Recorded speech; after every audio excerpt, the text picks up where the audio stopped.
Daylight breaks over the ridge. The hounds strike. No crowds, no cameras, just a track and the hounds that bring the story to life. That's what this show's about. Dogs, dirt roads, early mornings, and the people who live it. This is Creekside Chronicles. Hounds, hunting, and heritage. I am your host, Heath Hyatt, houndsman, hunter, and a lifelong student of the outdoors. Here, we chase more than game. We chase knowledge about hounds, hunting, and living the outdoor life the right way. From bear country to back roads, this is where the hunt meets heart, and every story runs a different trail. So pull up your chair by the creek, leash up your best hound, and let's get after it together. Performance starts in the feed.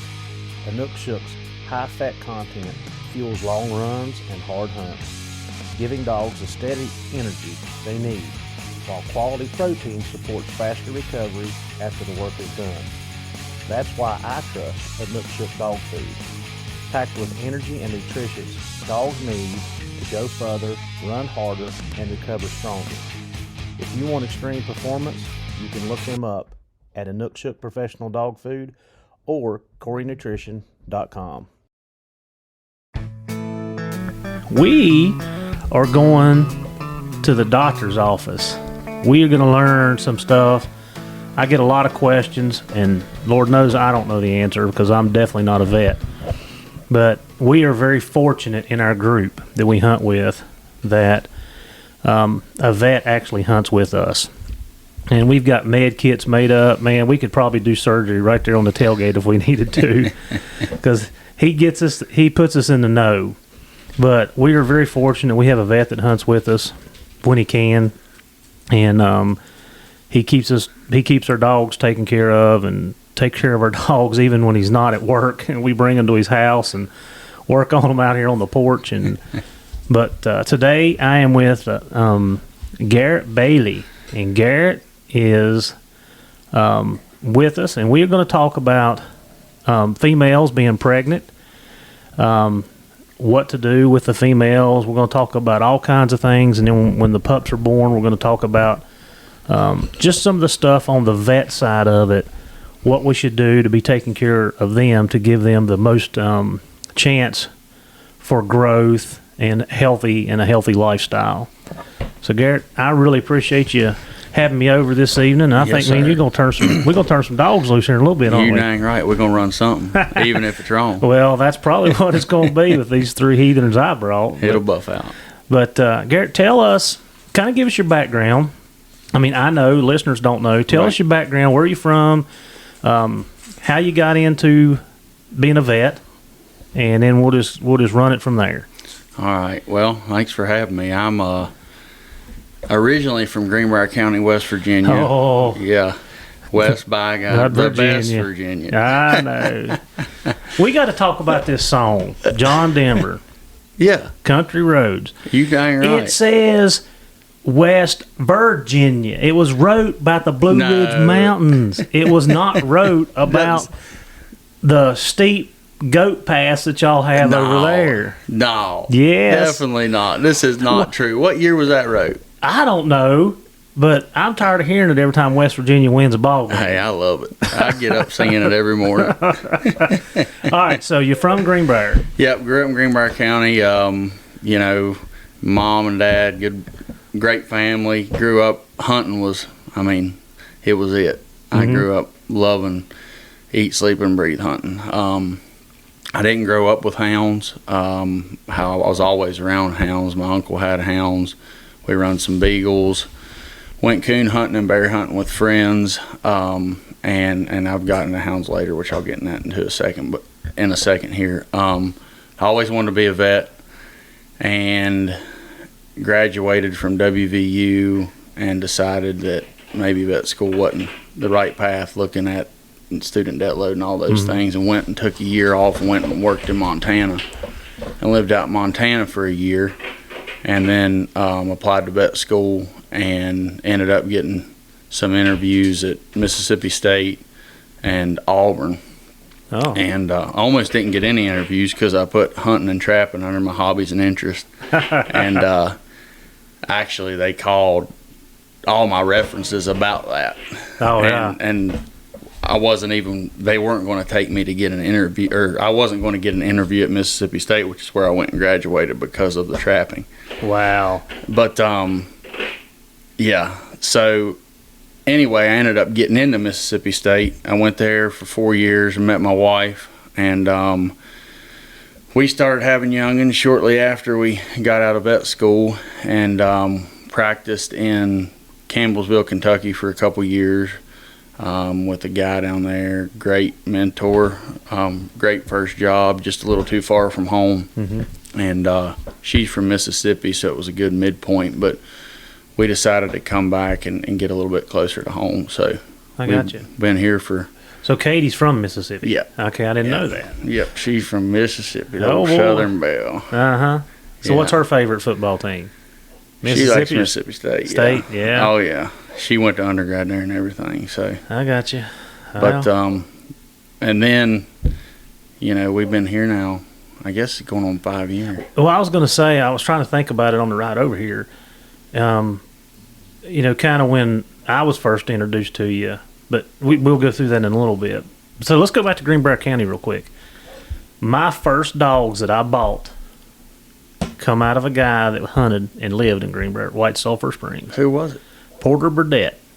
Burdett. I know some Burdett's, but They own a big farm over there, and how that happened with me is at that time my girlfriend, her roommate was his girlfriend, and we were over there at the college one night hanging out. I think we went out to eat and whatever. He got to talking about these bear dogs, and of course that's how I ended up with bear dogs, and they was plot dogs that come out of. And my first plot was a dog named Ace, and he was a Butch and he was a Weems bred, Butch and Jill bred dog. And I actually still have his papers. I've got the 7th generation papers at the house. But yeah, I got my first dogs out of Greenbrier County. Where at? Was it near Monroe County, or do you remember?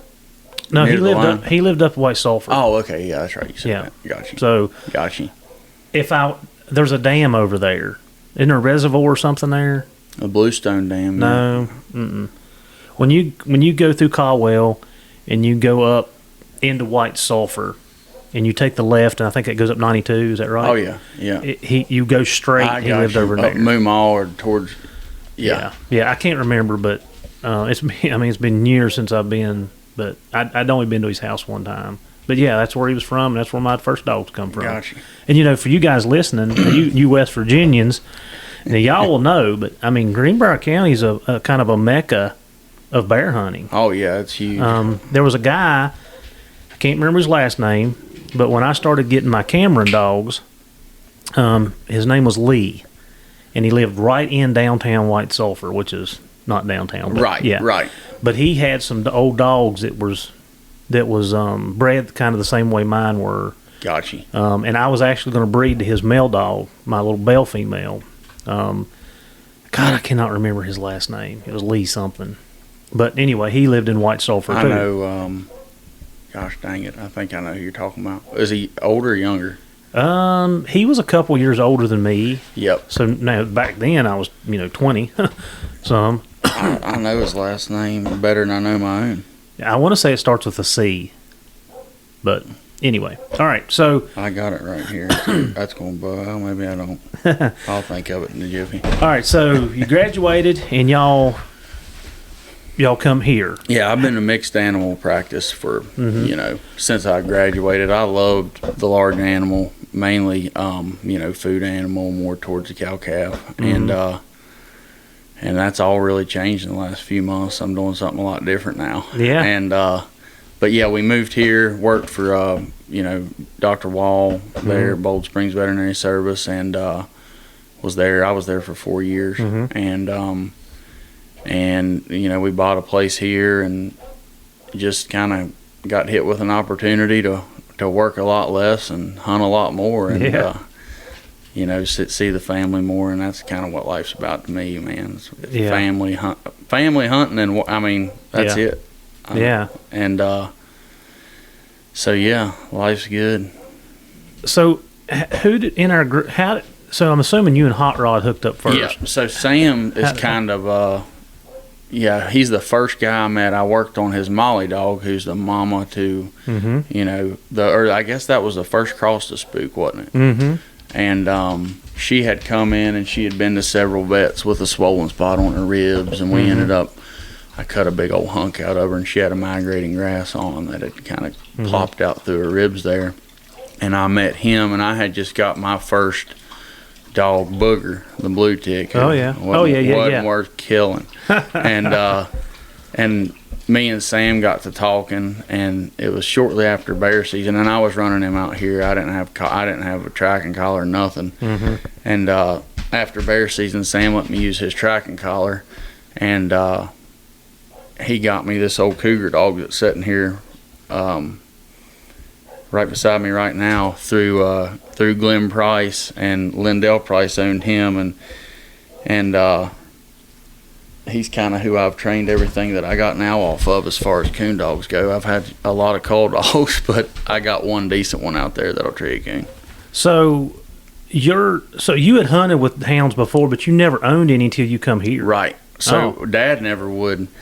Growing up, he tried, and I can see why, because I would have been, hound brain's real. It's ridiculous. Ask my wife. Yeah. I mean, it's crazy. Well, you just seen what's out there. I mean, there's freaking dogs coming out of my ears. Yeah. And, it's just, I love it. Yeah. So, Molly, I remember when Molly had that, and I was trying to think, and Sam had told, I don't remember what happened or what dog it was, but Sam had told me to come and see you.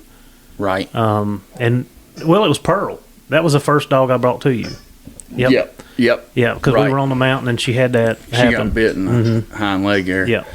And that was the first time. So that's been 3 or 4 years. Yeah, 3 or 4 years ago. Yeah. Me and Sam hunted. I mean, we used to hunt out here 5, 6 nights a week. Yeah. And, nice. And then, and then I've met just a pile of all the bear hunters and all the different groups through, just being the vet. So, well, and word of mouth travels too. I mean, hey, take them to Garrett, to Garrett, so. Yeah. But yeah, so I never got, my first hound that I owned was that Booger dog. I got you. I remember that. Yeah, I remember we hunted him a whole training season. Yeah. Hot Rod brought him with us. Hot Rod's box up. I'm surprised he didn't kill him. he had to redo the whole box, didn't he? Oh, yeah. Yeah. That dog was an idiot. I mean, he was track-minded, but he wouldn't tree. Yeah. And it's like he had ADD. Yeah. I spent a lot. Finally culled him out a year and found him a nice home where he can be a pet. Yeah. I got a little walker jip after that, and she turned into a real dog. It looks like my house outside. Like, that's what it looks like. Yeah. You got a lot of youngins, though. Whew. Yeah, I got too many youngins. I got 5, 6 under 2 years old, which isn't good. And then Trip is just 2, so that's 7. Yeah, so half of I only got 3 older dogs. I mean, that's it. Yeah, that's all mine's young. We ended up getting, talking about Greenbrier County, so we've hunted on a lease. Well, my family hunted on it before it was a lease. It's Clear Creek Rod and Gun Club, which we hunted on it before. It was still Briar Knob Sportsman. There was 3 different clubs, but now it's that. It's 87,000 acre lease, and that's where, it's bear hunting haven, which you can't bear. I mean, they haven't accepted new bear hunters for probably 10 years, which sucks, but that's where I've hunted my whole life. And where Ruby, which is the English dog that I got now, that is kind of really the only reason I'm getting on bear, was that guy I met through that club and grew up around. So and a mutual friend, Bo Willoughby, kind of hooked me up with that dog. So Bo and Dean and all them, they're good. And they're good guys. I worked with Dean for several years. They are. They catch a lot of bear, and they hunt hard. Oh my! We went to Boone County a couple of weeks ago, and yeah, I mean, their dogs they're in shape. Yep. They got hit them they got them youngins that can run all night long. That's what it is. That's the truth. I think they finally had to put a bridle on them, tell them to chill out. Yeah. They were doing hunting daylight to dark. Yeah. Well, let's get into some. So let's talk about the one thing I wanted to really talk to you about is because you give me a lot of advice. I mean, man, I can't tell you the times that I've picked up the phone and just texted you all hours of the day and night if I'm awake. I'm usually in bed by 10 o'clock, but texting you give me information. I mean, I was in New York last year or year before last, and I had a dog at home that was sick, and I was texting you back and forth and sending your messages to Chelsea to get her to do whatever. So it's just been I think there's so much information that you pass on, and I want to make sure that everybody has some of that opportunity. So let's talk about breeding females, and once they're bred, some of the things that we should do, because one of the things that comes up all the time is, and I don't know why I get asked this question because I don't know the answer, is about giving them shots, worming them during the pregnancy, at what stages, or should I not do that? So just kind of dip into that. Tell us what we should and shouldn't be doing, or a good practice. Right. Well, before you breed the gyp, or whenever you have your planned breeding, the health of the female is extremely important. And that should take place and be gotten in line before even making the cross, before she comes into heat. Right. You don't want to vaccinate a dog that's pregnant. All the vaccines that we utilize are modified live vaccines, so they could actually cause some issues giving them to a pregnant dog. So, pre-breeding, they should be up to date on their vaccines, because a lot of the puppies get the immunoglobulins or the antibodies in their immune system through placental attachment. So, and then they get a lot through the first milk and the colostrum, which we'll get into that a little bit later. So, go ahead. Let's go back. So, what would you say is the necessary vaccinations before you breed? Because there's 1,000 of them out there. Let's break it down to, you need these 2 or these 3 or these 5, whatever you think is necessary. So there's core vaccines and there's non-core. Core vaccines are by the AVMA are set forth, and that's kind of what everything needs and what is recommended, and that's what these dogs need, and that is what we would call the 5-way: distemper, adenovirus, parvo, and parainfluenza. Those are the vaccines that are in that, and you should always look, if you're not getting them from the veterinarian, I would recommend getting them from the veterinarian. Not saying that the feed stores don't have good vaccines, but you don't know how they're handled. Well, let's break into that, because I worked at Tractor Supply for 3 years, and I used to go to old Doc Taylor in Whitfield, and she was so good to me. And she told me one time, she says, Heath, don't go and get this stuff from where, Tractor Supply had just started coming on way back then.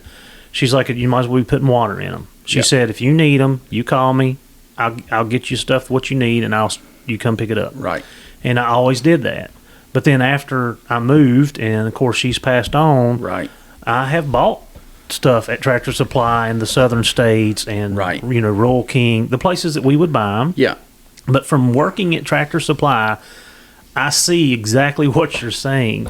When you have people that are responsible for stocking, and they don't understand the importance of keeping that in the dry ice and taking care of it and getting it back into the refrigerated cooler that you keep the shots in. I have seen stuff set out on the floor for 2 days. Before. That's when what Miss Taylor told me, kind of smacked me in the face. I'm like, wait. So anytime that stuff come in, I try to take care of it myself. If I was there and it was in, that was the very first thing I took care of. I got it right out, put it in the refrigerator. Of course, you have to start locking the stuff up because people are stealing it. So that's what you're saying? That's what I'm saying, yeah. Yes. And honestly, you'd almost be better off just to buy. You can get on, I don't know all the names of the companies online, but Alley Vet and all those, and you can actually just order the case of 25. You're going to need it for the pups anyway. Right. So the bitch before breeding needs those 4, and then I always give them a lepto. I mean, these hounds are exposed to lepto. Leptospirosis is a spirochete bacterium that causes kidney and liver failure. And by the time you diagnose it, they're in kidney and liver failure. It's passed by all mammals in their urine, placenta, cattle, sheep, goats, horses, deer. I mean, it's in the water. So, they're drinking out of the spring or the creek or a mud hole or whatever. So they need that vaccine. And so that's the 5-way. Well, that's really what people would call, I guess. And does the lepto come in that? No, you need to look. Most people call that the 7-way. Okay, it's got the lepto in it. You just need to know those pathogens and look, because I've had people that have vaccinated dogs, and I've had parvo dogs come in that were vaccinated, and using that term vaccinated very loosely. I'll go into that later. But it didn't even have parvo in it. Because you've got to look at and see what's in it. Distemper, adenovirus, parvo, parainfluenza, and lepto. There's 4 strains of lepto. And they don't just, most hound guys, and me included, when you're older dogs, when they get older, by the time that dog's proven and you want to make that cross and utilize and breed her, most of us, keeping up with annual vaccines, sometimes you might miss a year, get a little bit behind. So if you do, that's fine, but you got to booster it. So 3 to 4 weeks later, you got to come back and booster that vaccine. And it takes 2 to 3 weeks to mount an immune response to that vaccine. So you want to do that, before she's coming into heat So you're saying give her 2 shots? Absolutely. So, unless she's up to date, unless she's been getting them annually, Yeah. Right. And most of us don't. No, after they get a certain age. Yeah, I'm just as guilty as anyone. I keep up with my rabies. Oh, yeah, because I have to. Right. And, Lyme's a whole nother deal. Yeah. When I started here, we didn't recommend a Lyme vaccine because they still get Lyme. And I'm kind of going down a rabbit hole here, but, we're in an endemic area for Lyme disease. That's not going to help the puppies by any means, giving a Lyme vaccine. But I've started doing all my dogs, and they will still get it, but we're seeing about 1 out of 10 develop. They go and they get what we term a glomerular nephritis, where they go into acute renal failure, so their kidneys are shot. It's a dead dog. Right. And the vaccine, there's studies that show it decreases the chance of that happening. And we utilized it for 2 years before I left Bold Springs, and the company stood behind every one of the dogs. If your dog gets Lyme, they pay for everything. And we did have one dog that went into kidney failure. That was vaccinated. So, it's like vaccines aren't perfect, but yeah, so back to pre-breeding. So vaccines, and then how far before? So as long as it doesn't really matter if it's in that year window, you know what I mean, and she's up to date within a year. Right. But if you're going to breed her, get on it and just get it done. Yep. And then get her on something for flea and tick. I've seen a lot of puppies with flea-induced anemias, and just they're trying to survive and nurse, and when they have fleas crawling all over them and biting them, it doesn't take long for them to get anemic. So, and you want to give that before. Like Bravecto now is great. It's a 3-month product. So, and there's nothing that's labeled for a pregnant or lactating bitch. Not that they're not safe, but it's a dog. They're not going to spend the money to find out, the pharmaceutical companies, if it's safe to give a pregnant dog, so you're not going to find anything that is labeled that. So you want to give the preventative prior to breeding and whelping. And Bravecto is great to utilize because you could give it and it lasts 3 months, which covers you. And we're all kind of using that because you put us on it. And it's a great product. I use it, and that Canada Veterinary Care. Canadian Pet Care. I order it through you can get it cheaper through there than the veterinarians can get it at cost. Right. So, and then heartworm preventative. It depends kind of where you're at. I keep mine on it mainly because It's a broad spectrum dewormer as well, and it's a lot cheaper. Interceptor Plus has got praziquantel in it, which you get round whips, hooks, tapes, and then you got your heartworm preventative as well in that. And giving them that monthly is a good idea as well. But and then and then environment, having a plan. And one thing, a pet peeve of mine, and a lot of my friends do it, they make a cross, and then you're at 57 days, and they're calling, oh man, she's been nesting for 3 days. I mean, damn, she ain't been eating. What do you think? Well, when they tie? Oh gosh, I can't remember. Write it down. Yes. Because there's a big difference in if she is 64, 65 days, okay, that's a big difference. And if she's 58, so that's one thing that it always happens. Well, so in Fancy, the litter we just had, right? She had at 58. Right. She was stressed. Yeah. We failed. Forrest was going to bring her to the house, and for whatever reason, work schedule, something happened. We didn't get. I wanted her over 2 weeks before. Yep. Let her I settle. was going to talk about that. Yeah, we will. Absolutely. Yep. And I didn't. He didn't. And we kind of brought her in. And 3 days later, bang. Chelsea's calling me. She's like, because I was at work. She's like, something ain't right. And I'm like, we'll take her in the house, get her settled. Right. And so she was early because of stress. Right. Yeah. Right. So go ahead and tell. Yeah. And have a plan. If the dog lot's not where the gyp's going to whelp.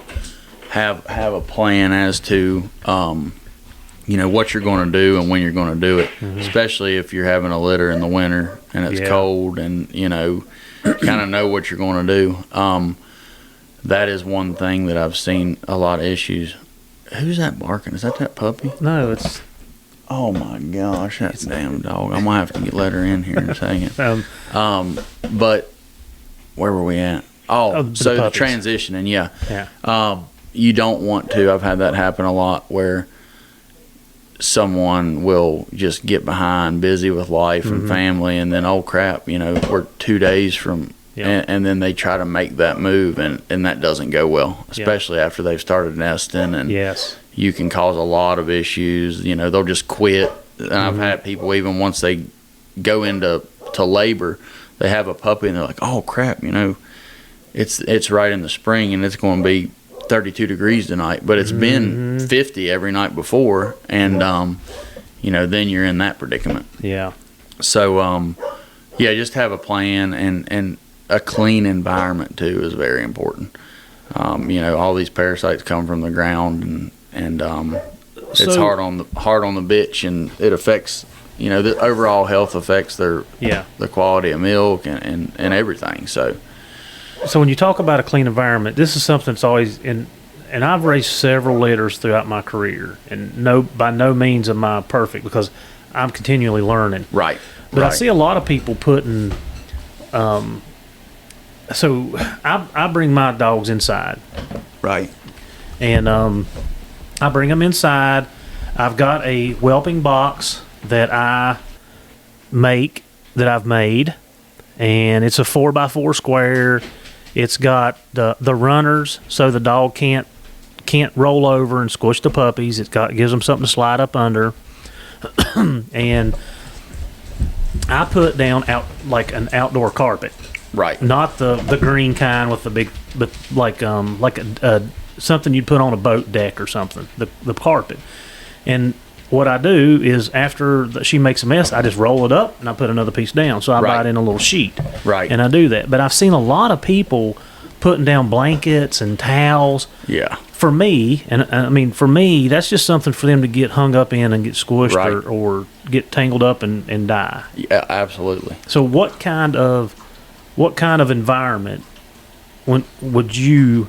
And some people, like I said, some people do it different. If you're going to have them outside in the summertime, I've had dogs outside in the summertime in an igloo because I didn't know, Yeah. So it's happened, but preferably, what would you consider a good setup? No, it don't have to be perfect, but what would be a good setup? Right. So definitely a whelping box. Yeah. And something that the gyp can get out and get away from the puppies and go out and kind of do her thing. And concrete, I mean, even if they're on dirt, they're on gravel, they're on concrete, keeping them in that whelping box, the puppies are going to be in the whelping box for at least a few weeks. Yeah. And then just having plenty of room, being mindful of your water bowls, and I've seen a lot of puppies drown. Yes. And how shallow they are or how tall they are to where the pups can't get in them.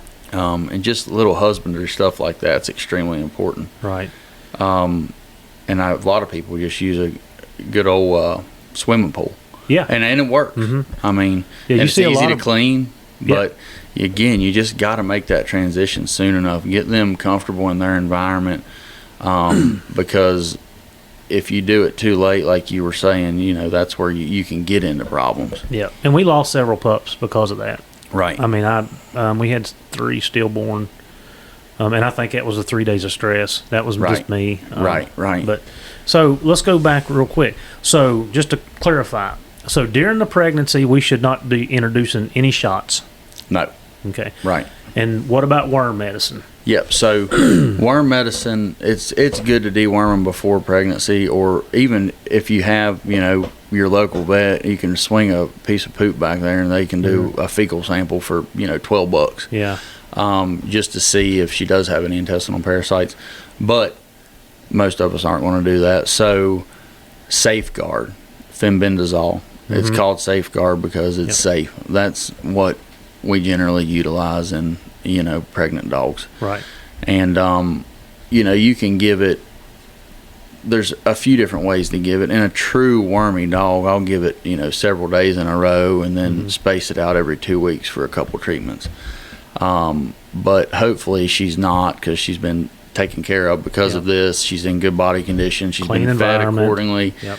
And that's another thing with feed, transitioning these dogs, kind of that 3/4 gestation at about 40 days, start giving them some puppy food. Mix puppy food in with the adult dog food. It's just got more calcium, more phosphorus in it. And then by the time they're whelping, it's good to be weighted towards the puppy food as to the regular dog food, just for the calcium requirements. I mean, we still see a lot of milk fever in dogs. Yep. It's a very common thing, unfortunately, in big litters or gyps or female dogs that aren't nutritionally sound when they go into whelping and raising pups, especially as these pups are nursing more. When they get to be 3 or 4 weeks old and she's got 12 on her, by golly, it's hard on them. It's tough, isn't it? Yeah. And and leaving them alone is a big thing too. Once they start whelping, everyone wants to go in and watch them and so Oxymama. I've never heard of that. So that was a supplement we bought for Fancy, for the calcium. Right. She was worried because her milk hadn't dropped, and of course you had told me it could take a day or two after. Don't worry, don't panic. Right. And that was what, like I said, that's some more of the things I learned from you. But we ended up buying that and mixing it in her food. Right. And it made a huge difference. Right. So there are some supplements out there that you can use if you do your research for that calcium. I haven't I don't even feed my puppies puppy food. Right. A lot of people don't. Yeah. I mean, I mix Pride in with mine. Yeah. The thing about they like the puppy food more. I think it's a little bit more palatable. Yep. Yep. Mm-hmm. But yeah. So. And another thing too. So, and I do this, and you can tell me if I'm wrong, but usually when I get into that 45 days, I'm not trying to make them blow up like a blimp. Right. But usually I start adding a little food, because usually after that initial, they have the pups, and the pups start sucking, they get drained down pretty quick. Right. And then catching back up. Yep. And sometimes they'll go off food. They'll go off of feed just because they are stressed, especially first-time mamas. If it's their first litter,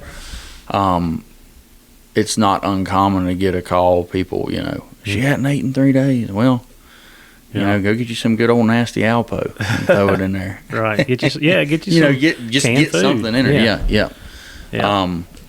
But, you know, and then when they're having them, just leaving them alone. Yes. You know, letting them, Mother Nature figures itself out. And then there's always the stress of, you know,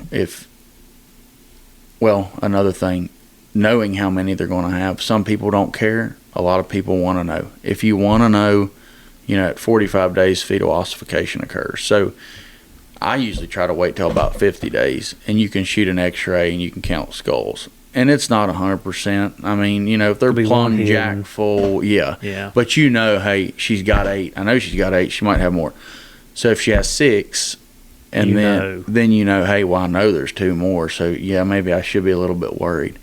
And you know, then you can call your vet or and then, you know, you can ultrasound as early as 21 days. I try to wait till 25, but that's just a confirmed pregnancy. You can't count, you know, pups with an ultrasound.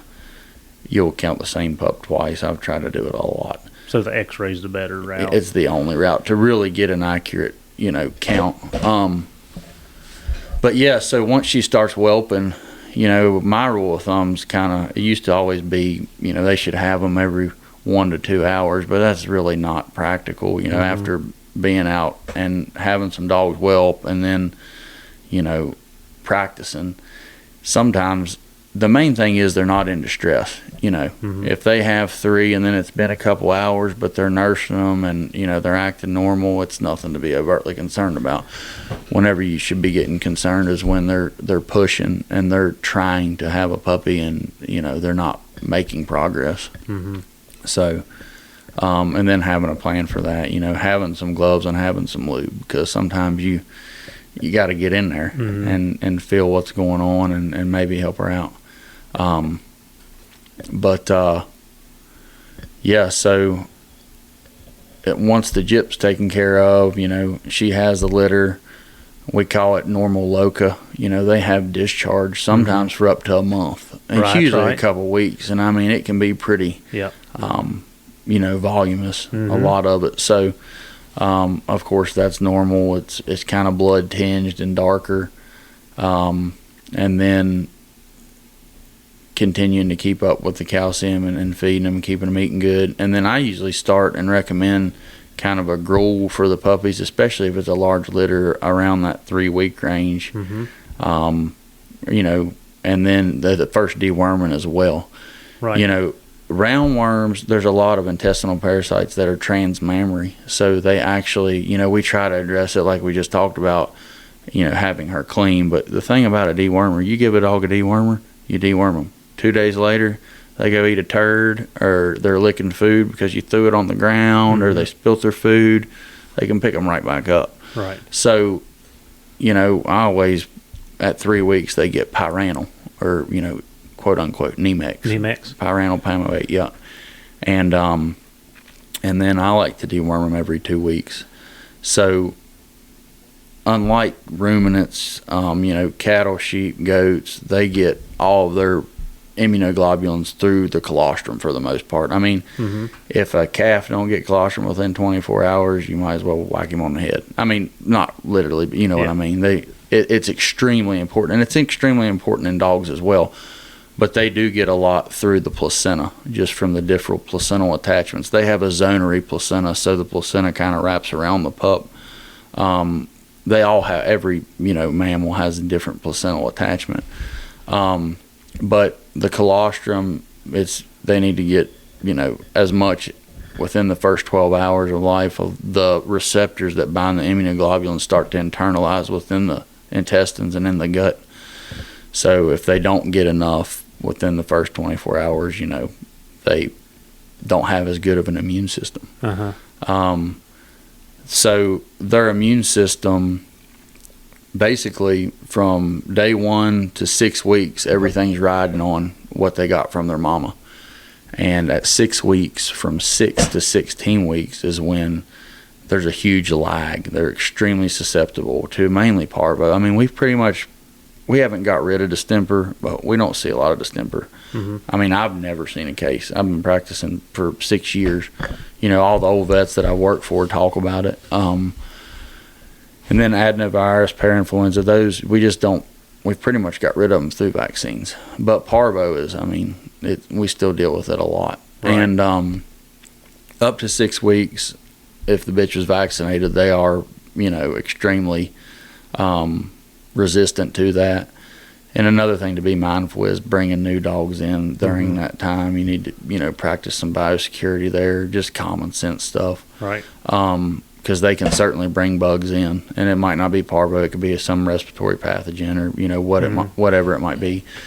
But anyway, so every 2 weeks deworming, typically weaning around 6 weeks. Sometimes if they got a big litter, and you got to listen to the female too, if she's getting ill and not she might wean them at 5 weeks. Right. That's why it's good to have them on that gruel and start to feed them and supplement them in case something does happen. They're already started on food.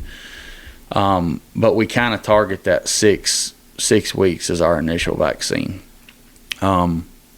It's arguable that at 8 weeks, if the bitch was vaccinated appropriately, they don't, but 6 weeks is a good rule of thumb. At 6 weeks, they don't need the lepto. They need distemper, adenovirus, parvo, and parainfluenza. Which is your 5-way. Which is your 5-way, yeah. Yep. So, you give that vaccine. They don't make they have an immune response, but they don't make antibodies to that for 2 to 3 weeks. So, if you give a vaccine that does no good for that puppy until 2 weeks, then they really tight her up good, stays up for 3 weeks, and it starts coming down. And that's why we target 3 to 4 week boosters until 16 weeks of age. That's so important. So basically every 3 weeks.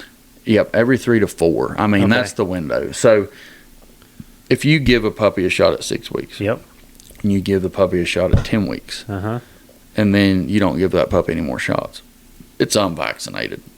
Completely, because the way that the immune system matures after 12 weeks of age, that's where it's overtly important that they get 2 shots 3 to 4 weeks apart. And that's the same if you get a new dog. If you get a dog that's 6 months old, or you get a puppy that's a little bit older, that's 12 weeks old, they need 2 shots 3 to 4 weeks apart. And at 12 weeks, so 6, 9, 12, and 16 is kind of, what we shoot for. At the 12 and 16 is when they need the lepto. And all these hounds need lepto. Again, it's pretty much untreatable. It's treatable, but very treatable. But you got to catch it in time. And it's not easy to diagnose. And it's costly to diagnose and costly to treat. So 2 $15 shots and we're taken care of. Absolutely. Yep. And then at that 16 weeks they get the rabies shot as well. And then I always try to do Lyme at 12 and 16 here. We're in an endemic area. Lyme disease is crazy. I was picking ticks off me this morning. I got one off of me. I had went up in the mountains Tuesday to do a little scouting and picked 2 off of my pants, crawling up my pants. Right. Yeah. And all winter. I coon hunted hard last winter, and December, January, it didn't matter. They're out, and it's year round, which is very important for a flea and tick preventative, to be given year round.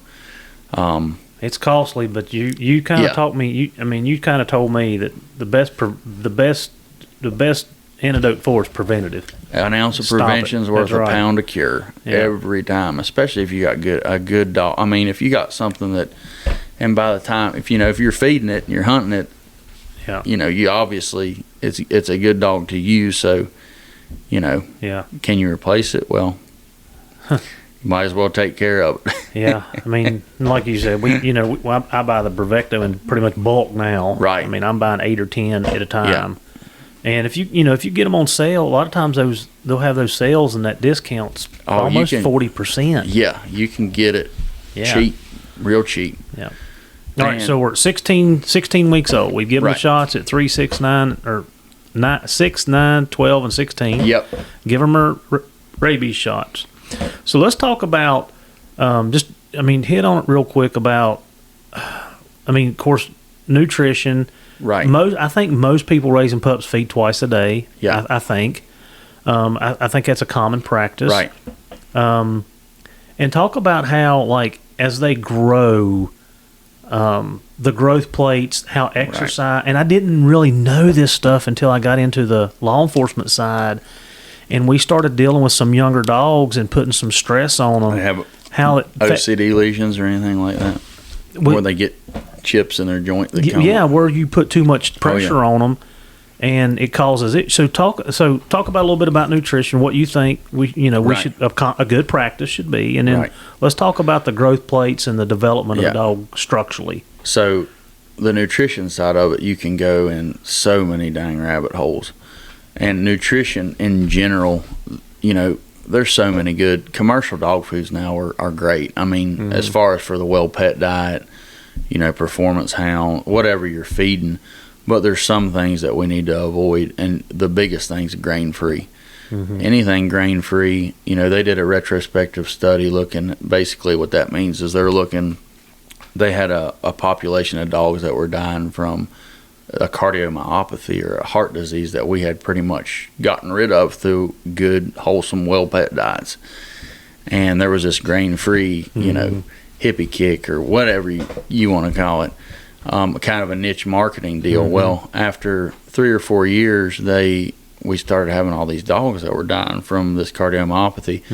And in the study, that was the conclusion, was every one of those dogs was on a grain-free diet. So I don't know of any veterinarians that recommend a grain-free diet. So that's something we want to avoid. But, Eukanuba, Purina, Iams, Hills, Royal Canin, all those foods that have been out there forever, essentially. And they certainly have tiers of quality of food throughout those. And a lot of them have a veterinary line. Pride, Joy, I mean, I've fed all of them, and I don't have a bad thing to say about any of them. I think they're all good foods. It's just kind of what we like and what our dogs seem to do better on.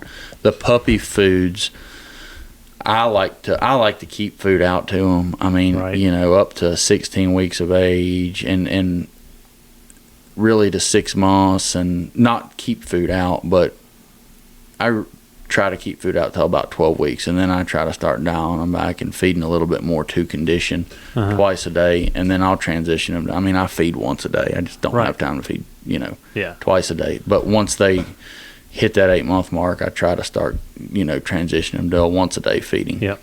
Now, I mean, it's extremely important that they are on a good diet for, growth, joint development, and overall health. So we do see a lot of the things that we see are like, OCD lesions and certain issues are nutritional based.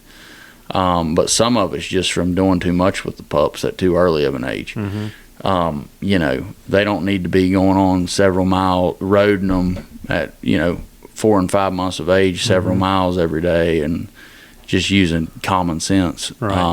Because you can certainly set yourself up for some issues. But the growth plates, usually kind of that 12 to 15 month mark is where they start to close, and that kind of depending on breed as well. But for most of the hounds, that's kind of going to hit it.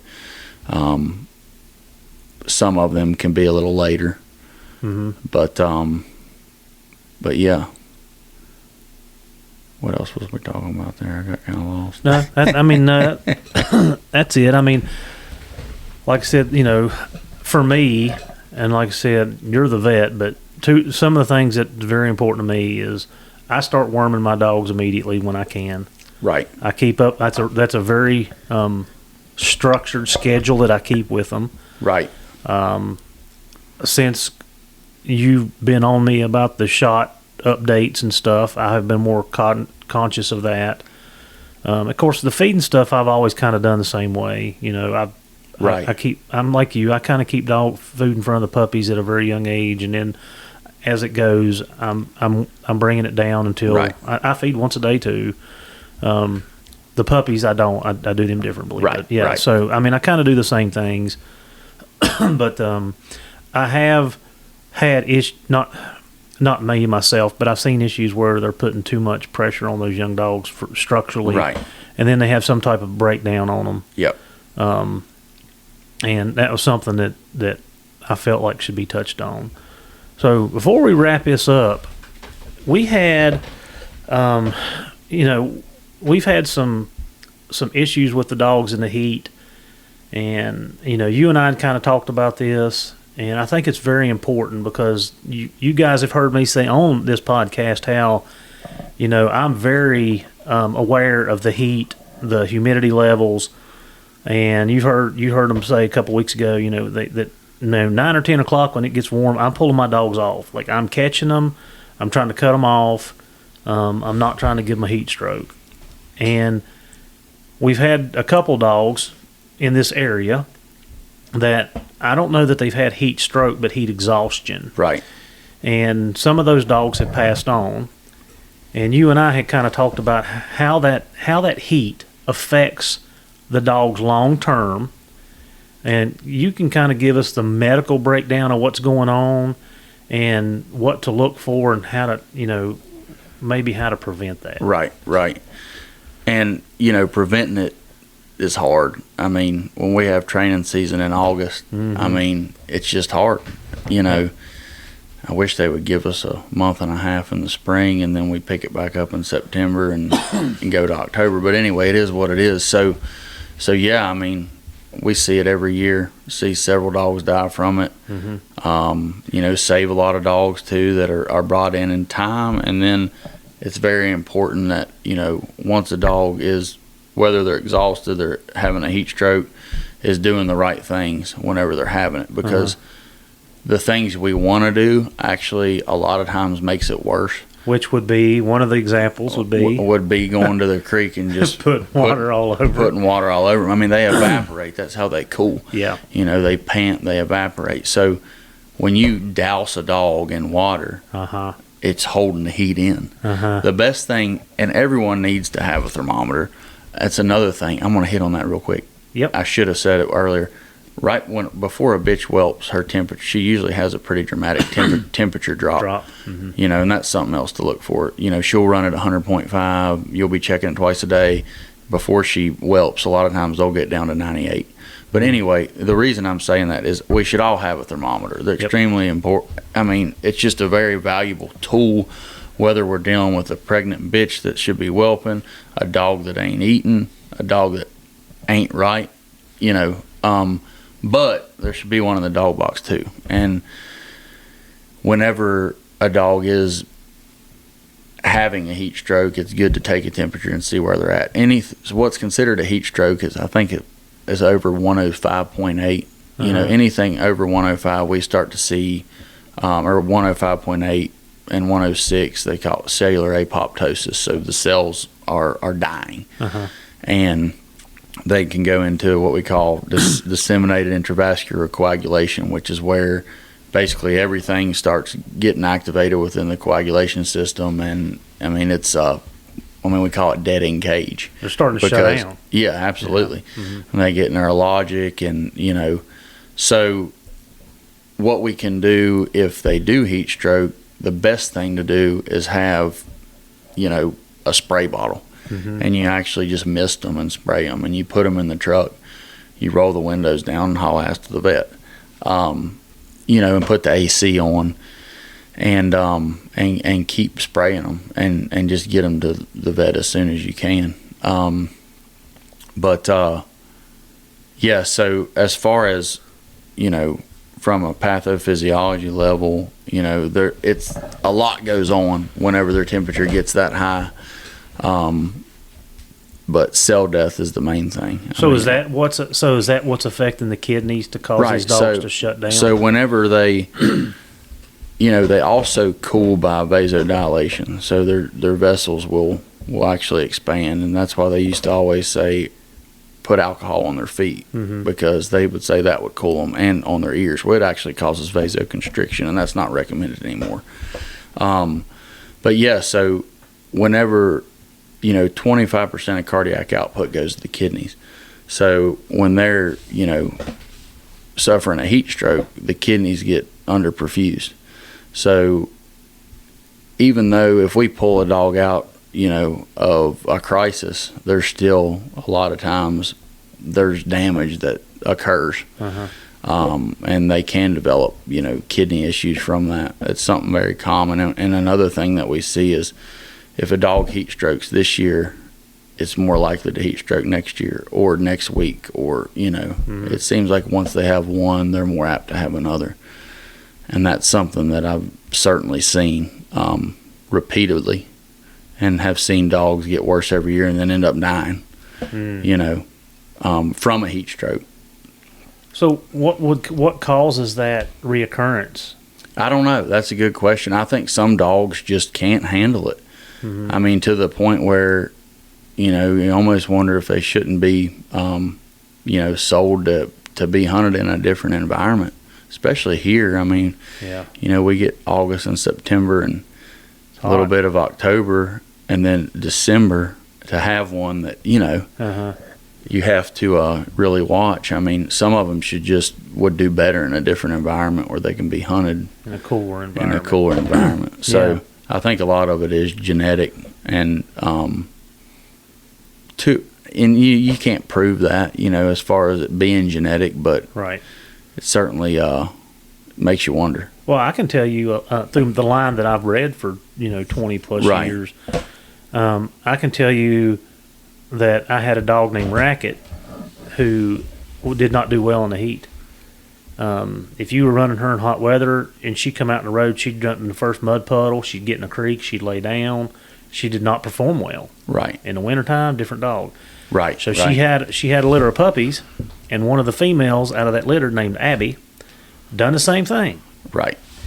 And then Abby had a litter of puppies, and I have one at my house right now called Little Man, and he is the same way. I have seen that through 3 generations, that those dogs are not well in heat. Right. They don't do. Now, Little Man has a little bit coarser hair, and I don't know where it comes from, because through the generations that I've raised, I haven't seen that, but he has coarser hair than the other dogs, and he's got a thicker coat. Right. So, in my mind, I was kind of thinking, well, it's just because he's got a little bit heavier coat. And then we started having a conversation. I don't know who I was having a conversation with. I'm like, wait a second. His mother done the same thing, and wait, her mother done the same thing. Right. So I started tracing it back. Yeah. And like I said, that's 3 generations. That's almost 20 years. Well, it is. It's almost 20 years of dogs doing the same thing. Right. Yeah. I mean, I think it certainly is genetic. Yeah. Another big thing too, because sometimes you're going to have dogs that are heat exhausted, or maybe they start to come around. You got to be careful on when you stop cooling them, because you can actually, like, we quit cooling a dog, once it gets to the clinic and we're cooling it and it's on IV fluids, getting shock doses of fluids, and we're doing all the things. 103 is where we stop, because it continues to go down. Yeah. And I've seen dogs that, have been cooled too much too quick, and, they don't discontinue cooling, and they get cold. Yeah. Yeah. Well, so while we're on this real quick, and then we'll cut this off.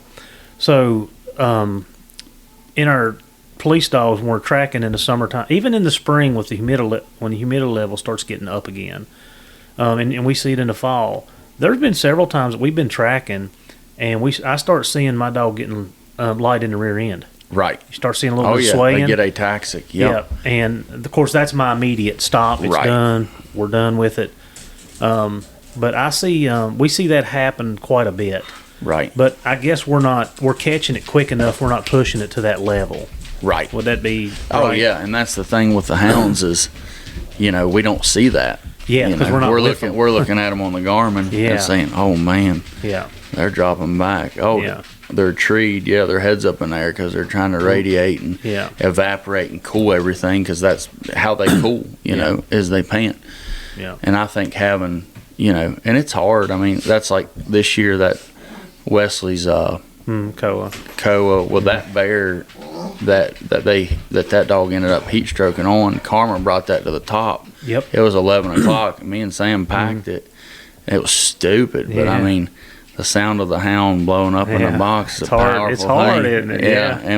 And thank God, we ended up we treated pretty quick. Yeah. And but I mean, that was just it could have been a disaster. Yeah. Because hounds don't have any quit in them, and they're going to keep going. So. Yeah. Well, Garrett, is there anything left, on the puppies, on the females when they're bred that you want to add, take away? Not that I can really think of. Yeah, not right off. Well, went down a few rabbit holes there. I don't know what all was said, but no, it's all good. But I really appreciate it. And the kids are back. They got supper, and we are gonna go turn some hounds loose, aren't we? You dang right. We're gonna go run something. That's gonna be a wrap for this week's episode of Creekside Chronicles. We appreciate you spending your time with us, whether you're in the truck, in the woods, or sitting by the creek just listening along. Thank you for walking this trail with us. And we got to say thank you to W Supply for hosting the podcast and supporting everything we do. Be sure to check them out and go to wsupply.com for all your hound hunting needs. Until next time, keep your dogs fed right, those leads tight, boots muddy, and we'll see you at the tree. Tailgate drops before the light, coolers packed and the rig sitting right, tracking collars charged, beeping green, boots in the bed and the rifle's clean. Dog box rattling, engines hum, we're chasing bear till the day is done. Old ring barking like he knows what's near, nose to the wind, tail full of cheer. From the Virginia mountains to the Carolina clay, we're burning fuel and miles each day. Every turn's another tale, through mountain mist and paper trails. We see the sunset red in Tennessee, rise through the fog in old WV. North Carolina's pines echo loud with the cry of a hard-run hound. New York forest, Maine's deep snow, Vermont valleys where the black bears go. Truck keeps rolling, wheels don't care. We're chasing daylight, chasing bear. Rest stops few, the roads are long, but the fire in our hearts still burns strong. Wisconsin mornings cutting crisp and clear, Canada's wildwoods drawing near.